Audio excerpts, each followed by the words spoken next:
अथ द्वादश ज्योतिर्लिङ्गस्तोत्रम्। सौराष्ट्रदेशे विशदेति रम्ये ज्योतिर्मयं चन्द्रकलावतंसं भक्तिप्रदानाय कृपावतीर्णं तं सोमनाथं शरणं प्रपद्ये। श्रीशैलशृङ्गे विबुधातिसङ्गे तुलाद्रितुङ्गे अपि मुदा वसन्तम् तमर्जुनं मल्लिकपूर्वमेकं नमामि संसारसमुद्रसेतुम्। अवन्तिकायां विहितावतारं मुक्तिप्रदानाय च सज्जनानाम् अकालमृत्योः परिरक्षणार्थं वन्दे महाकालमहासुरेशम्। कावेरिका नर्मदयोः पवित्रे समागमे सज्जनतारणाय सदैव मान्धात्रिपुरे वसन्तमोङ्कारमीशं शिवमेकमीडे। पूर्वोत्तरे प्रज्वलनिकानिधाने सदा वसन्तं गिरिजासमेतं सुरासुराराधितपादपद्मं श्रीवैद्यनाथं तमहं नमामि। यामे सदङ्गे नगरेति रम्ये विभूषिताङ्गं विविधैश्च भोगैः सद्भक्तिमुक्तिप्रदमीशमेकं श्रीनागनाथं शरणं प्रपद्ये। महाद्रिपार्श्वे च तटे रमन्तं सम्पूज्यमानं सततं मुनीन्द्रः सुरासुरैर्यक्षमहोरगाद्यः केदारमीशं शिवमेकमीडे।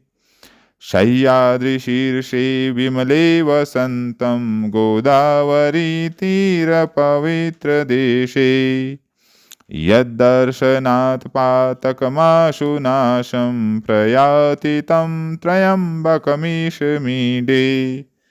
श्रुताम्रपर्णी जलराशियोगे निबध्य सेतुं विशिखैर्सङ्ख्यैः श्रीरामचन्द्रेण समर्पितं तं रामेश्वराख्यं नियतं नमामि।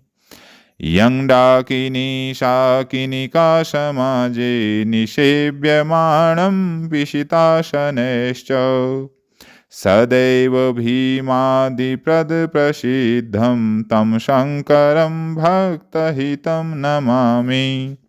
सानन्दमानन्दवने वसन्तौ मानन्दकन्दं हृतपापवृन्दं वाराणसीनाथमनाथनाथं श्रीविश्वनाथं शरणं प्रपद्ये। इलापुरे रम्यविशालकेऽस्मिन् समुल्लसन्तं च जगद्वरेण्यं वन्दे महोदारतरस्वभावं कृष्णेश्वराख्यं शरणं प्रपद्ये।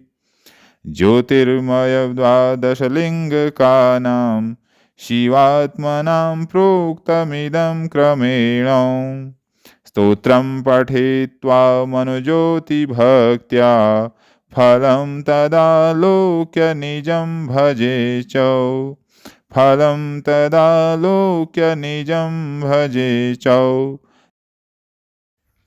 द्वादश ज्योतिर्लिंग स्तोत्रम। भावार्थ। जो अपनी भक्ति प्रदान करने के लिए अत्यंत रमणीय तथा निर्मल सौराष्ट्र प्रदेश में दयापूर्वक अवतीर्ण हुए हैं, चंद्रमा जिनके मस्तक का आभूषण है, उन ज्योतिर्लिंग स्वरूप भगवान श्री सोमनाथ की शरण में मैं जाता हूँ। जो ऊंचाई के आदर्शभूत पर्वतों से भी बढ़कर ऊंचे श्री शैल के शिखर पर, जहाँ देवताओं का अत्यंत समागम होते रहता है, प्रसन्नतापूर्वक निवास करते हैं, तथा जो संसार सागर से पार कराने के लिए पुल के समान हैं, उन एकमात्र प्रभु मल्लिकार्जुन को मैं नमस्कार करता हूँ।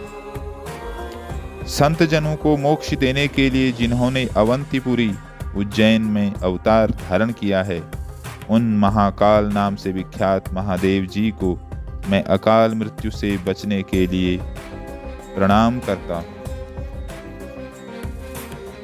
जो सत्पुरुषों को संसार सागर से पार उतारने के लिए कावेरी और नर्मदा के पवित्र संगम के निकट मानधाता के पुर में सदा निवास करते हैं, उन अद्वितीय कल्याणमय भगवान ओंकारेश्वर का मैं स्तवन करता हूँ, नमन करता हूँ। जो पूर्वोत्तर दिशा में चिता भूमि वैद्यनाथ धाम के भीतर सदा ही गिरिजा के साथ वास करते हैं, देवता और असुर जिनके चरण कमलों की आराधना करते हैं, उन श्री वैद्यनाथ को मैं सादर प्रणाम करता हूँ। जो दक्षिण के अत्यंत रमणीय सदंग नगर में विविध भोगों से संपन्न होकर सुंदर आभूषणों से भूषित हो रहे हैं, जो एकमात्र सद्भक्ति और मुक्ति को देने वाले हैं, उन प्रभु श्री नागनाथ की मैं शरण में जाता हूँ। जो महागिरी हिमालय के पास केदार श्रृंग के तट पर सदा निवास करते हुए मुनीश्वरों द्वारा पूजित होते हैं, देवता, असुर, यक्ष और महान सर्प आदि जिनकी पूजा करते हैं, उन एक कल्याणकारक भगवान केदारनाथ का मैं स्तवन करता हूँ। जो गोदावरी तट के पवित्र देश में सह्य पर्वत के विमल शिखर पर वास करते हैं, जिनके दर्शन से तुरंत ही पातक नष्ट हो जाता है, उन श्री त्र्यंबकेश्वर का मैं स्तवन करता हूँ। जो भगवान श्री रामचंद्र जी के द्वारा ताम्रपर्णी और सागर के संगम में अनेक बाणों द्वारा पुल बांधकर स्थापित किए गए, उन श्री रामेश्वर को मैं नियम से प्रणाम करता हूँ। जो डाकिनी और शाकिनी वृंद में प्रेतों द्वारा सदैव सेवित होते हैं, उन भक्त हितकारी भगवान भीम शंकर को मैं प्रणाम करता हूँ। जो स्वयं आनंद कंद हैं और आनंद पूर्वक आनंदवन काशी क्षेत्र में वास करते हैं, जो पाप समूह के नाश करने वाले हैं, उन अनाथों के नाथ काशीपति भगवान विश्वनाथ की शरण में जाता हूँ। जो इलापुर के सुरम्य मंदिर में विराजमान होकर समस्त जगत के आराधनीय हो रहे हैं, जिनका स्वभाव बड़ा ही उदार है, उन घृष्णेश्वर नामक ज्योतिर्मय भगवान शिव की शरण में जाता हूँ। यदि मनुष्य क्रमशः कहे गए इन 12 ज्योतिर्मय शिवलिंगों के स्तोत्र का भक्तिपूर्वक पाठ करता है या इनका दर्शन से होने वाले फल को वह प्राप्त कर सकता है। ओम नमः शिवाय।